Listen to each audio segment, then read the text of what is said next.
Welcome back to Brian's Beat on the new 1420 WBSM. No, I'm not driving the cab right now, and I'm not driving it tonight. I am steering the radio microphones and whatnot. I'd like to welcome back into studio a man I haven't seen. Well, I've seen you, but I haven't interviewed you in a few months. Glad to have the Reverend David Lima back with us. Hello. Good morning, Brian. Thank you for having us in. On such short notice at that, we'll talk about the event in just a bit, if that's okay. Definitely. You listened to Phil earlier today. Phil is participating in this Leaders Camp Out for the Homeless event that you're having on October 16th. Are you somewhat surprised by some of the callers that called in regards to this event? Of course not. No. This is something that's been going on for years, and there's people that will always feel that we should do everything and anything, no matter what it takes, and there are others that feel that this is what people deserve when they make bad choices, and they've made their bed and they should lie in it. No matter what controversy, no matter what major event is going on, whether you're talking politics or casinos or addictions or anything else, people have you always have a very wide range of emotions that get raised up and opinions that get spoken. That's one of the reasons why we're having this night. We want to direct a conversation, not to say this is the only way or that's the only way, but we're looking to put community leaders, politicians, and CEOs. We're looking to put people that are usually very comfortable in their homes at any given time. In fact, can go just about anywhere. As I was listening to you earlier, as I was driving in, that Friday night, there is no guest speakers for the homeless, and we might be out at a fundraiser or a great night out with the spouse or something else. But that's one of the reasons why we're putting them in this situation. We want them to be uncomfortable. It is called One Homeless Night is too many. And the fact of the matter is, I'm hoping, quite frankly, to make a few people miserable that night. They won't be as miserable as the homeless, because some of them might not get food that night, the homeless. They may not have it as cushy as this one might be, because we're going to get clean boxes, whereas somebody else might have a dirty box. Or maybe no box. Or no box. I mean, that's what I see most of the time. A lot of times that's exactly the case. We're actually, I mean, don't get me wrong, we're not going to be cruel and abusive, but people are going to feel it because they don't usually have it, and that's going to cause the conversation, and that's what we're looking to do. Well, I think you will. You've already caused a conversation by the newspaper story today, and certainly what went on the program. Phil's going to be there. He's not a CEO anymore, but no. But we you want the public. We want the public to be aware of it. We want this to be a public conversation.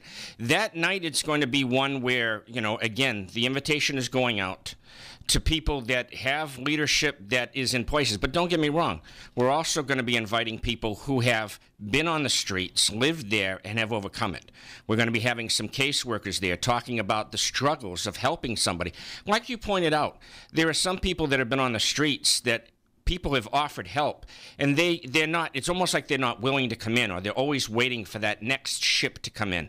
The fact of the matter is, we have some people out there that have some societal difficulties. It might be behavioral issues, it might be addiction issues, it might be plain fear. It could, what I see, and I'm not an expert, I am not a doctor, but there seem to be some mental capacity issues, feeling that life is either just treated them harshly, or they just don't know. They just can't comprehend anymore. Reality isn't there. Well, the fact is, it's their reality. That has become their reality. And I think that's one of the things, because when we keep talking like this, some people say, well, they must all have a behavioral problem. They must have some kind of, mental deficiency or something. For some people, this has become, believe it or not, it's hard for you and I to understand. We have a bed to go home to every night. We have people that are called friends and things like that to support us. But for some people, something has occurred to them sometimes that have placed them in this position. Nobody wakes up in the morning and says, tonight I'm going to give up everything and I'm going to become homeless. I'm going to search for food in dumpsters. I'm going to beg on corners. I'm going to carry whatever I can carry. That's all I'm going to own. Nobody wakes up. And that's my life. Picking up cigarette butts off the street. That's right. Well, you'll take some calls, won't you? I will take some calls. They were calling before you came in, and I think it's only right that since you're here, let them talk to more of an expert instead of me, the person who rides around and sees people on the street. So I will give out the phone numbers for those that may not know it: 508-996-0500 or toll free at 877-996-1420. Good morning. Welcome to Brian's Beat. You're on with David Lima. Thank you. I think this is wonderful. I was homeless over a quarter of a century ago, and that's where I met Phil. I was doing, we call it a wino bit on the Bristol County House of Correction on the old Ash Street. We call it Ash Street Hotel. I became homeless due to alcoholism, and I think this is wonderful because it educates a lot of people. And one of the things that it will help that I haven't heard mentioned, I'm a faithful listener of WBSM, is also helps to fight the stigma. Like the Reverend said,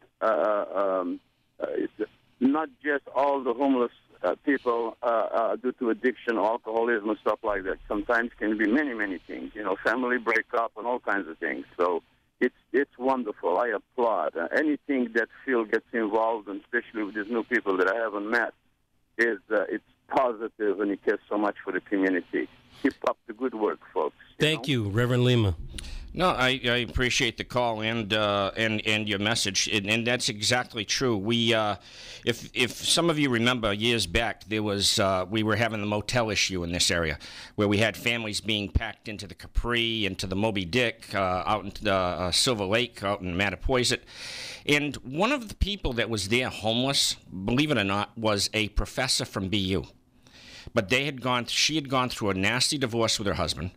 He had run. And she had 2 kids. She couldn't afford, because she wasn't a tenured professor, but she couldn't afford to keep up her apartment and take care of her kids. And she ended up in a place where she was homeless and had to be put up in a shelter. And right now, there's over 3,600 families in shelters, in motels, because there's not enough room in the actual shelters. That happens all the time. I transport them from the Dartmouth Motor Inn. I could be taking them to Fall River into an apartment setting over to another motel. It happens all the time. All the time. And our governor, just a couple of days ago on the Boston Globe, and I posted this on my on the Interchurch Council Facebook and on the my own personal Facebook page. But the governor a couple of days ago is changing the definition, and he wants to get everybody out of the motels, because living in motels is just not an appropriate place. But by doing that, what he's doing is he's changing the definition of what homelessness is. And basically, it's going to end up putting more people in a place where they could end up on the street, because we're not opening more shelters. But we got over 3,000 families in motels right now because there's not enough shelters. Changing the definition doesn't end homelessness. Correct. It's almost like what I was reading about DCF. Get into that at another time. Let's take another call. Hello. Welcome to Brian's Beat. You're on with Reverend David Lima. Good morning, Brian and Reverend Lima. Good morning. I'm so glad to hear this being spoken about. Myself, personally, I do not have any experience with ever being homeless. Came close a couple of times in my younger years, but never getting there. What I wanted to say is, does he ever acknowledge the fact that the kids at staying do this too every single year? In I believe in March they do it. Actually, let me. Phil alluded to it this morning. Let me publicly acknowledge that not only does Stang do this, they've been doing it for 10 years. Yeah. They do it in the middle of March with their students on the field. Last year, because of the blizzards, was the first year they actually took it inside. They have done it in March out on the field, and we actually borrowed the idea from them. This is not something new. The difference between theirs and ours, theirs, it's the student teaching the students some civil service lessons, helping them understand about the poor, and the students raise money on their own to help to give money to the poor. What we're doing is trying to bring together politicians, and we do have politicians. We do have community leaders. We got some bank presidents and CEOs, credit union CEOs. First Citizens Federal Credit Union, Peter Muse, it sits on the Homeless Service Providers Network, and on a county level sits on the SOCO, which works across a variety of counties working on the homeless issue. He co-chairs that with Senator Michael Rodrigues out of Westport. We're bringing people together that can affect change, or at least start the conversation to affect change, because that's what it's going to take. We can go back and forth on the radio, and we'll get full of angst, but it's going to take some real change. Well, you brought it up, the snow event that kept the Stang students inside last year instead of out on the field. We're supposed to get some heavy rains tomorrow. Obviously, tomorrow is not October 16th, but what happens if there is some real inclement weather? Are you going ahead with the event, or how will you proceed with the event?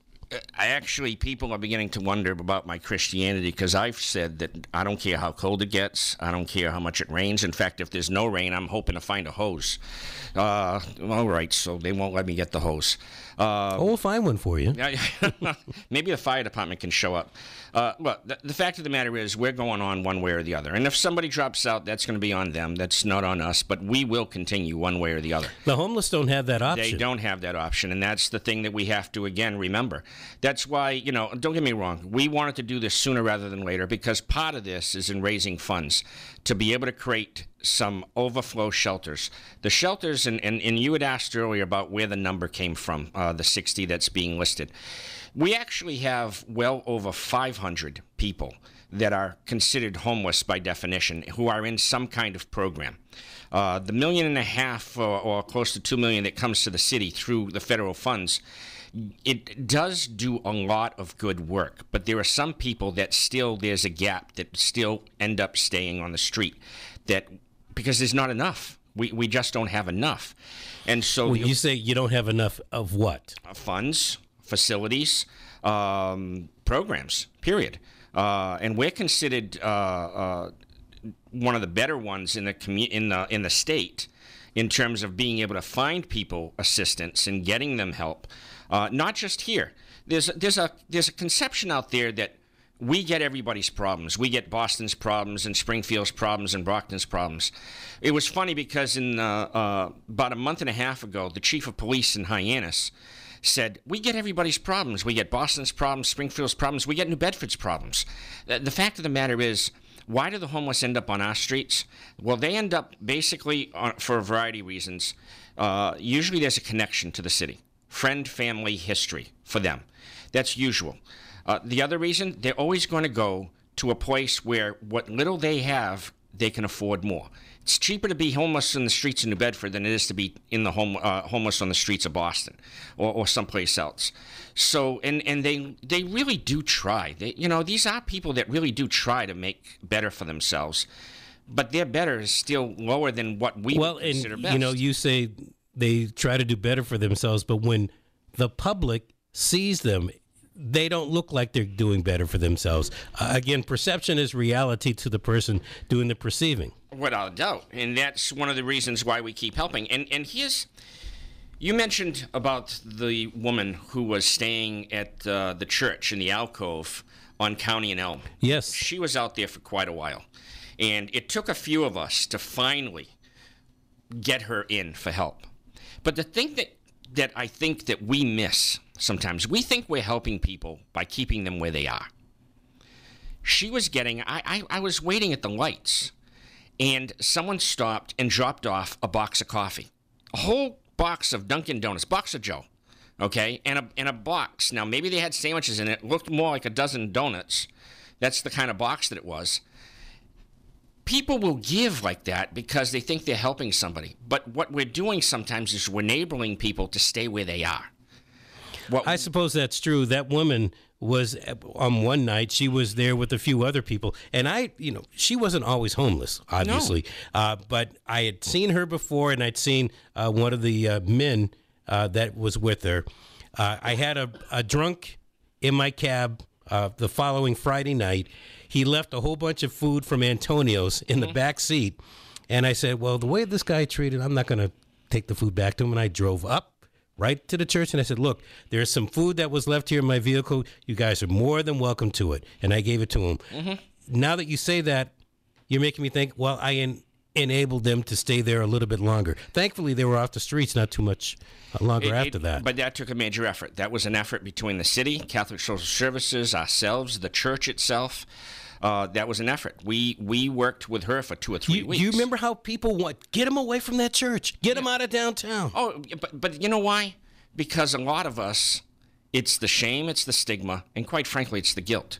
You know, it's like when we're watching TV late at night and you're flipping the channels and you all of a sudden come up against the commercial, the half-hour program that's talking about the homeless children that are starving in Africa. We watch that for all about 30 seconds, and then we change the channel.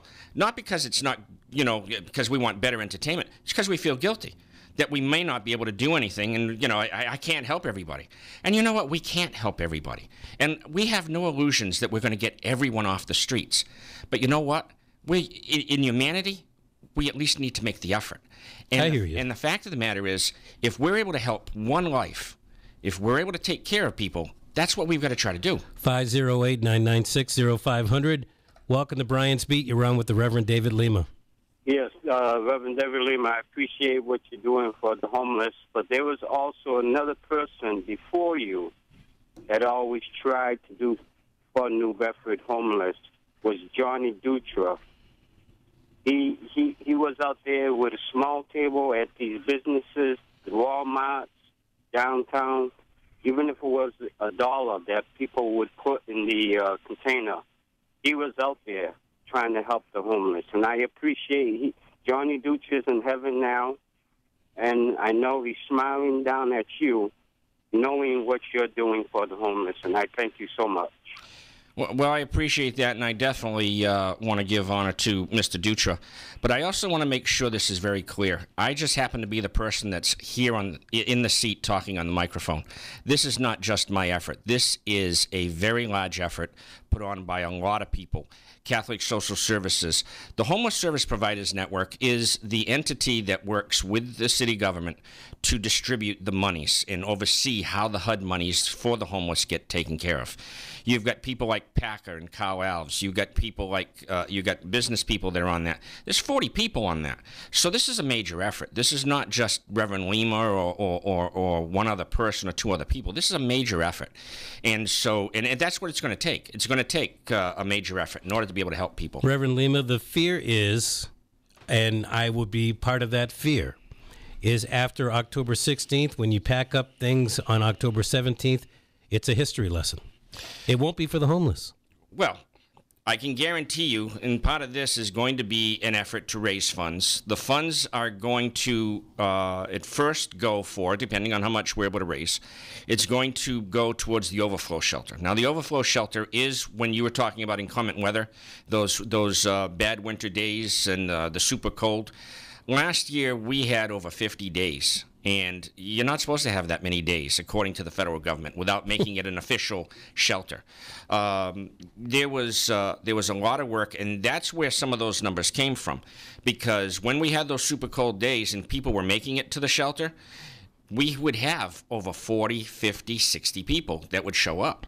And you're right. Come morning time, they're supposed to go back out in that cold. So one of the things that we're looking to do, and again, it would be with the work of both government, the public sector, and the corporate sector, is raise enough to be able to do a overflow shelter that doesn't just stack them and rack them, as I like to say.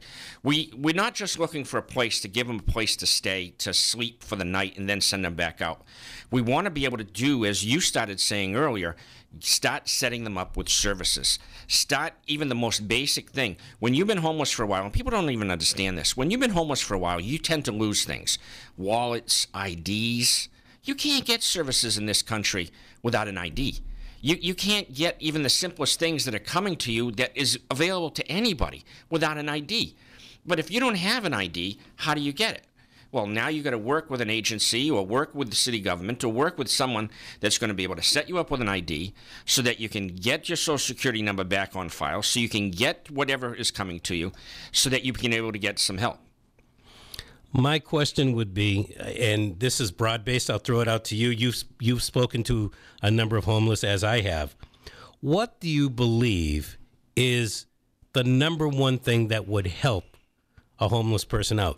Housing, a job, or is it just those little nickel and dime things that we call like food, a place to sleep every night? What would be that pill, that magic pill? There isn't one, but for the sake of conversation, what is that magic pill? I'm probably going to throw something at you that you didn't think of. Okay. Relationship. A friend. You need a friend. You need someone that can support you. You need someone that can encourage you. You need someone sometimes that's going to give you a little bit of boot to get in the right direction. You need somebody that you can trust so that when you've been out there for a while and you don't trust anybody, you can finally say, I can go with that. Okay. See, because if we gave everybody housing that needed housing right now without some kind of support, they're not going to stay. Maybe we need to bring back the Big Brother, Big Sister program. Call it Adult Brother, Adult Sister. Reverend Lima, I'm running up against the clock. I do want you to take one more call, if you will. Sure. 508-996-0500. Welcome to Bryant's Beat. You're on with the Reverend David Lima. Great. It's wonderful to hear his voice.